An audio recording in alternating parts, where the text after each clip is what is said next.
Hi guys. Um, this is our morning nature walk. We are having a nice jog. Uh, just trying to explore our possibilities. Yeah. I think you can all see. Mubeereyo ne mulowooza certain things ezisoboka ne mubala nnyo. Yeah, life is about doing things. People are doing things. I'm walking in a forest of about 2 square miles, done by Ugandans, organized by Ugandans, implemented by Ugandans. Yeah, so I'm enjoying my nature walks, and this is a possibility I'm bringing you today. So enjoy. We are here in Nakasongola district. Mubeereyo Nakasongola wabi, Nakasongola wali so hot, buli kimu. Is this hot, guys? Is this hot? We're enjoying. This is not hot. It's very cool. Yeah. So muve Kampala, muve Kampala, muve Kampala, muve Bulaya, Guys, come out of the diaspora. Paradise is here. Uganda is paradise, We're in one of the most so-called, I would say so-called, remote and dry place. That's what you guys have. That's the perception you have about this place. Mugende Bulaya, nemukwata million bitano, nemuziteeka wa? Nemuziteeka Kampala. And you can't recoup that money for a very long time. Here is organic money. Here are communities. These are communities that they built by Ugandans in the village. Mukyalo. Tugenda kutambula ekibira kino kyonna mu kyalo. Mairo meka? Mairo 3. Mairo 3. Nasobola mairo 3. So mu kifo ky'okukwata ssente zo. Mu kifo ky'okukwata ssente zo. N'oziteeka ekira. N'ogula poloti ya million 5. Jangu ogule ne eka 5, 10. You're in a community. Community. Ochegera, roads are all nice, well planned.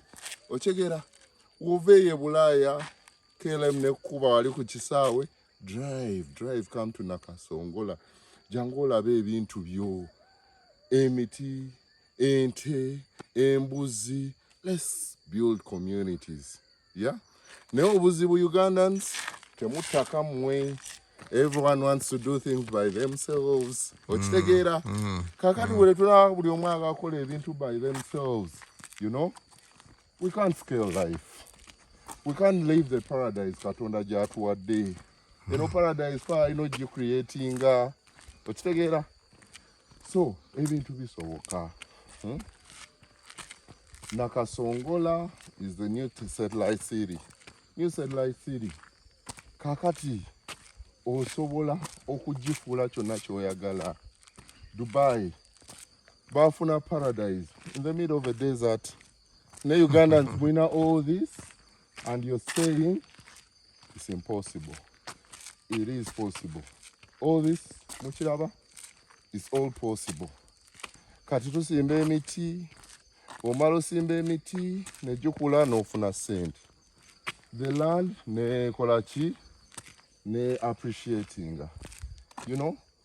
N'oteekamu ebisolo, ente, embuzi, enjuki.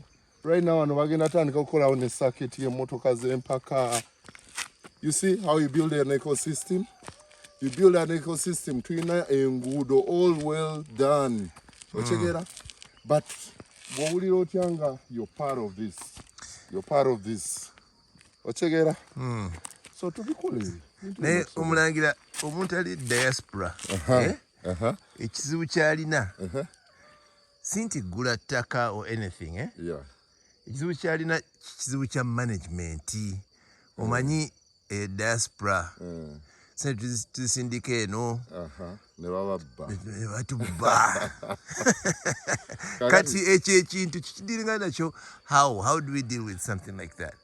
kati Patrick gosobola okubba omuntu wa diaspora sisobola boss obadde mu diaspora Obadde mu omanyi diaspora. hustle you know the Hustle. hustle omanyi guy Per wakwata hour. dola ze mutwalo nazikuwa you know what this guy has gone through. That's true. Kati obuzibu bwe bakola Eh.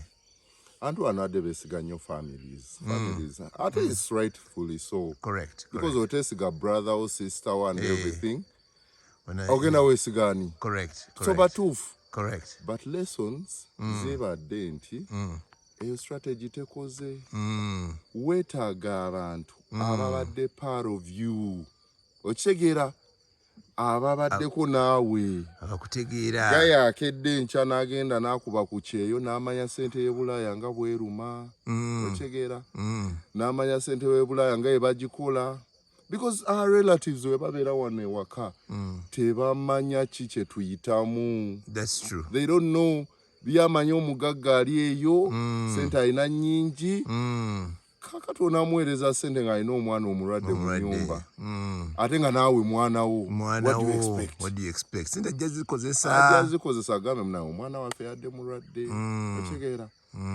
kakati that's why we should nawe ate nawe otegeere ezo zagenze webanga yali new year resolution yo ezo zigenze noonya ki naye sente was interesting n'omuntu nga Patrick omuntu nga Alex ntegeera kuwambadde mu diaspora depression ne stress ne zinkuba nga nina keera buli lunaku neŋŋenda n'enkola nenzira ewaka neŋŋenda n'enkola nenzira ewaka so I know oba tubaffe tutegeera bwe kyoyitamu naye olw'okuba tutuuse in a time where we feel we have to come back home kati tulina kuyamba bannaffe okitegeera here we are trying to help our fellow people. Both here and in the diaspora. Kubanga kati waliwo n'abantu abali e Kampala naye nga nabo Kampala yaabwe diaspora Kampala yaabwe diaspora kubanga diaspora eyo tamanyi ki kigenda mu maaso eno mu kyalo yazaalibwa Kampala yazaalibwa kyali wajjala tamanyi nti you can expand your mind and come to where possibilities actually wajjala is stretched. Correct. It's very stretched. You can barely do anything.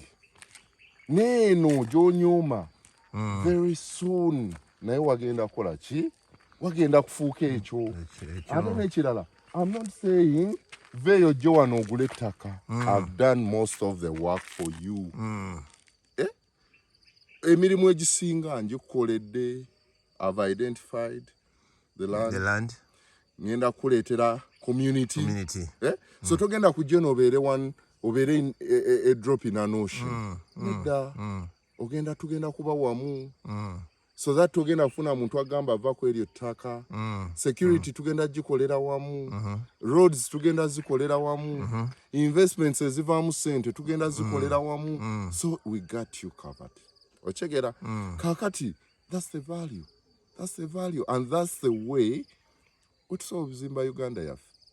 N'ekirala kyetulina mu diaspora kyekintu ekyokukuŋŋaanya sente to really be able to save sente za diaspora si nnyangu okusevinga kubanga omanye America eyo expenses iPhone empya ze olina ogigula entebe ziri contract motoka eri contract biki byonna so kati because you understand that program ki gy'osobola okuwa omuntu ali mu warehouse acapa olinayo ka payment plan kosa omuwa oyo omuntu eyo nga nkugambye building communities developing communities towetaaga kupapa true olina kutegeera nfuna ya muntu n'omutegekera si mutegeerera n'omutegekera you organize according to inflows ze otegeera kati omuntu oyo tulina kutuula naye Patrick gambe kale tulina ettaka wano tugenda kukola bino ne bino ne bino wammanga you don't have to pay it all at a go otegeera leetayo installment weeti down payment twewe ebbanga naffe otuteekeko eyo contract eya buli mwezi obeere ng'otugira obe ng'otuwa yakasente. Yes. Once we have all the inflows, you acquire your title. You acquire your title. Okitegeera? Kati wofuna title yo, you start also doing something mpola as the community also does. We do joint community activities. Oyinza okumbuuza Patrick, lwaki joint community activities? Kangamba omuntu aguza wano eka 10 najja n'alima ebijanjaalo.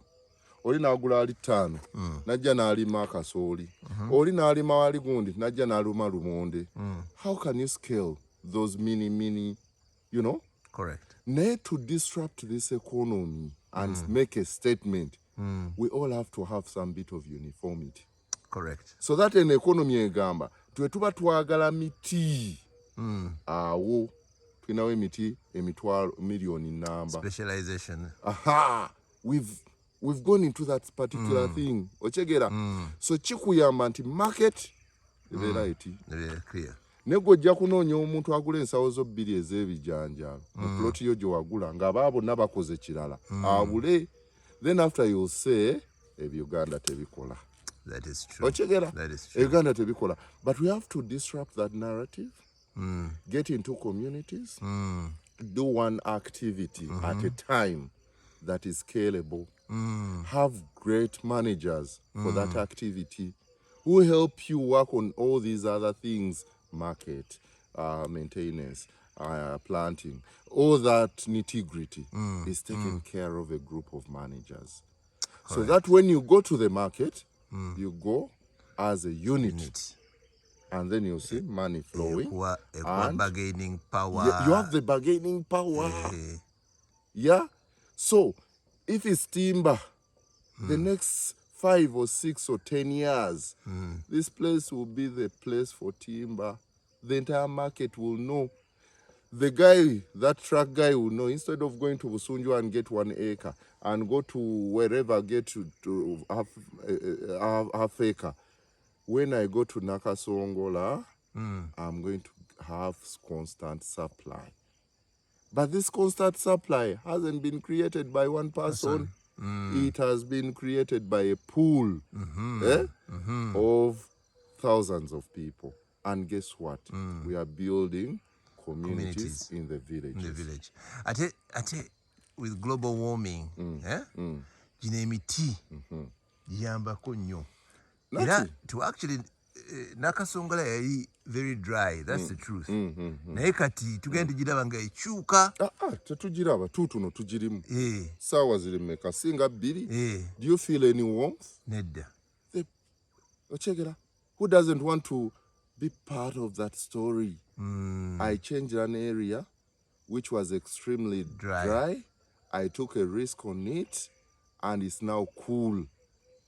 Wow. Ochegera? Yes. What stories do we want to tell in life? Do we want to tell stories of impossibilities? You know, that negative thing. Because there was something missing in the equation. Let's join those equations. Let's join all those dots so that we have a success story at certain time. Nelson Mandela yagamba nti it seems impossible until it's done. It's done. Kati, this is done. I can tell you guys, I love the diaspora. I've been part of the diaspora. Yes. Most of my structuring, or our structuring we are getting, to Jije diaspora. Correct. But there is total freedom here. Total. By total, I mean total. Yes. Obulamu Katonda bwatutegekedde buli mu nsi yaffe. But guess what? It can't come by mistake. No. Ochegera, obulamu obwo tebusobola kujja by mistake. We are the solution to that problem. Ochegera? Oh yeah. Buli we tugamba genda oba ndira oba genda nebbi ebyo byonna bye tulowooza nti gye biri. It takes the power of us, the Ugandans, to go and disrupt all those narratives with the right strategy. This is the right strategy. N'ekirala ekitawanya mu diaspora kati omanyi negative news is spreading up faster than what positive news ekyo kyo, that's just how it is. Okay, kati tugenda mu diaspora ne twekwasa all kinds of excuses eziri Uganda, like Uganda is all kind of negative talks, politics, you know, that you can't make it in Uganda, Baganda bafere, Uganda bafere, all these kind of things between kwasamu diaspora. They've been making a news, bambi. Nogenda n'olaba omuntu n'agenda ku TV n'agamba kubanga bad news really sells. Kitegeera? Abantu ne bamisinga. And bad news sells faster. It sells faster than good news. Kitegeera? Yes. Kati until you come and see for yourself, oyinza okusanga nga you're stuck in that what? In that mindset. Ate opportunity eri wano. Patrick, listen. Nze sijja gamba nti bad news teriyo. Sijja gamba nti good news teriyo. Kiringanga genda mu ggulu. Oba ogenda mu ggulu. Okola decision. Yeah. Ogenda mu kkubo lya Gehenna, hell, oba ogenda mu kkubo lya Katonda.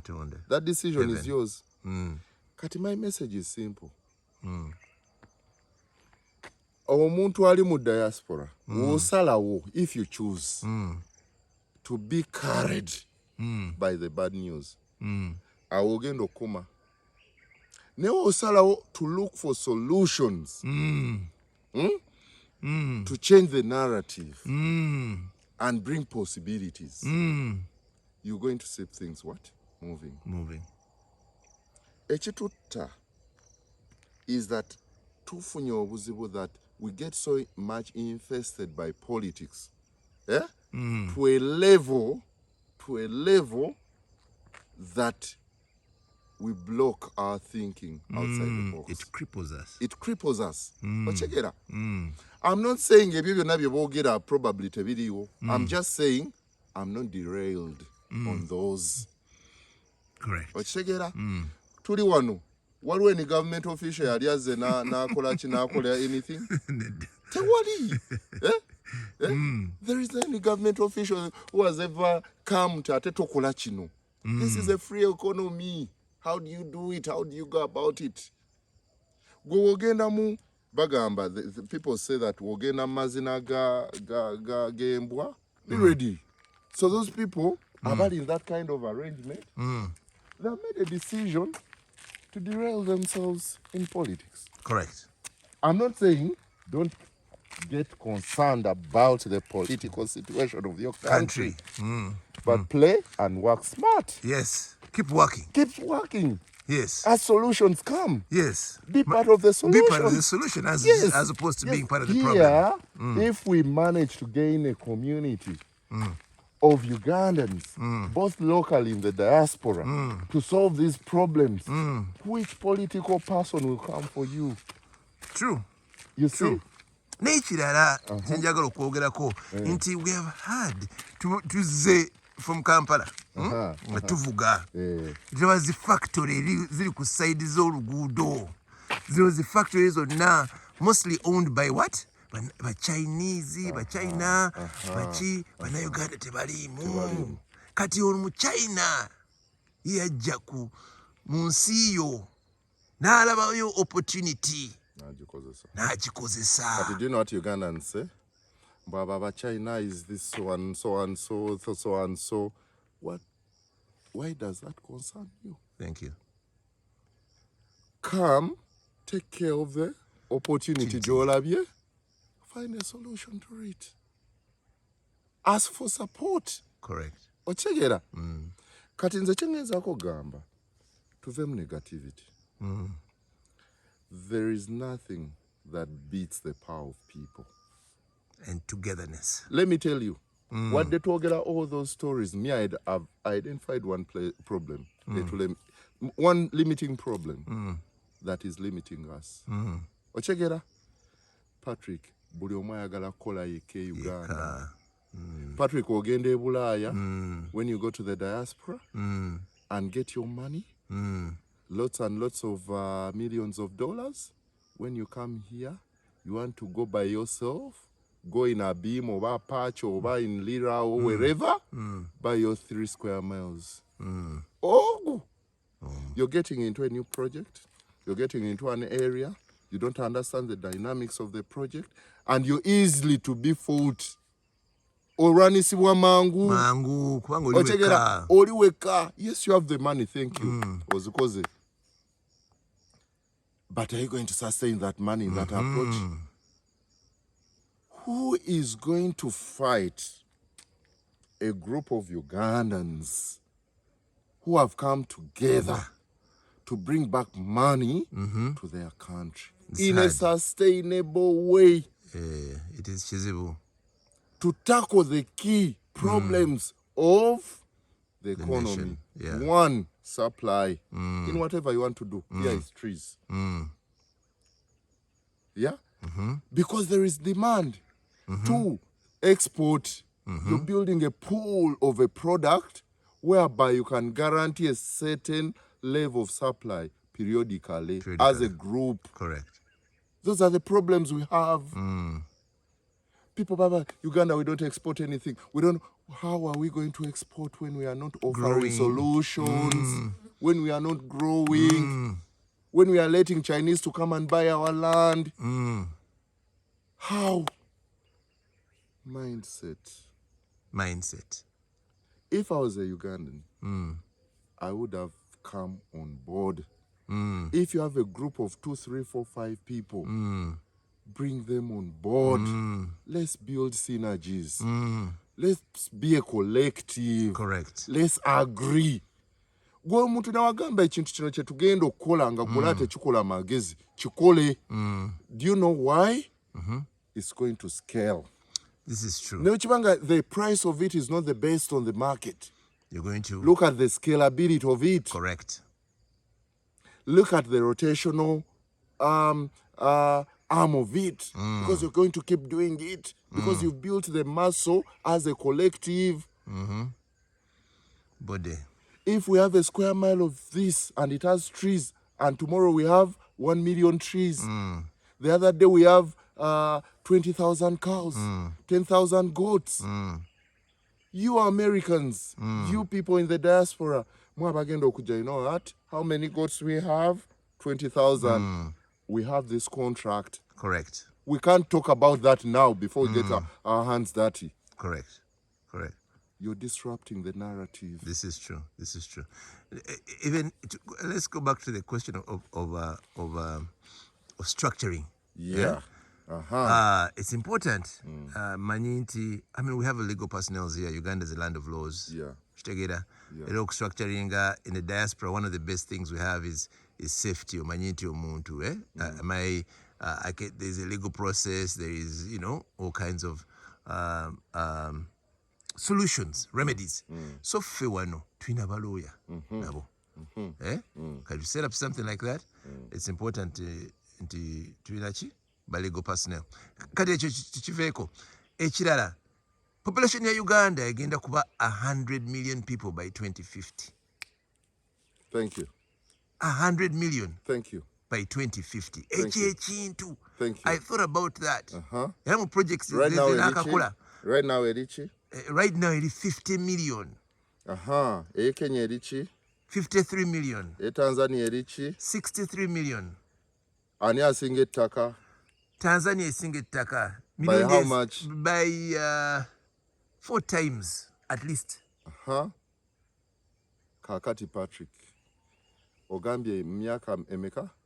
How many years? 2050. We are going to be, what, 100 million? Correct. What is going to happen on the land? Man, demand agenda. Tuine wala tugenda mu njanja yo ne tufuna itake dala. Unless tuyingira Kenya ne tujikuba ko land. Patrick ongambo otya nti tosobola gula ttaka nakasongola. Ongambo otya nti tosobola gula ttaka wherever it is. Ochegera? That land eventually is going to make sense. Ugandans. Okujjako ng'onoonya maka. Naye oba onoonya investment. Mujje mugule ettaka mu kyalo. I have my brothers and sisters from the central region here. Nze ndi musajja mulangira sitya kigirako, because I speak about it with authority. Ochegera. I have my brothers and sisters batundanga amataka gano getulaba Patrick. Ne bagenda ne bagula boda jemuli. Those are the guys ababera mu kibuga and they are politically not making noise. How? We bavuwadde. Ani abagamba okutunda amataka gano? Mutambule move with the trend of information. Tujibawadde. By 2050, we shall be 100 million people. Ekibanja kyewatunda eno mu kyalo kijja kyekuba kyakawumbi. Boda ye n'abeeka akoze. Zero. Mindset, Patrick. Ochegera. Kakati saagala baganda bange. Political reasons weziri nziraba. They are not too much of my problems. Correct. My problem is, what can I do about it? What I can do about it now is build a model where I can build communities in a sustainable way, where I can add value on their land, get 2-3 common activities that cash flow and keep their land at the most minimal cost. The political question is an economic question. An economic question. And guess what? Partly of that question we've created. Correct. We have created. You know, we all have to take responsibility. Government take responsibility, but us, we only have control of the responsibilities. Ochegera, we all have to take responsibility. Mwe mukoze eki, namwe mukikoze. Mutunze ebibanja. Ochegera. Correct. So, bwekityo. Manager, ogamba otya? Tetuli. Tujja nedda tulutambulamu just kukola ki then tujja.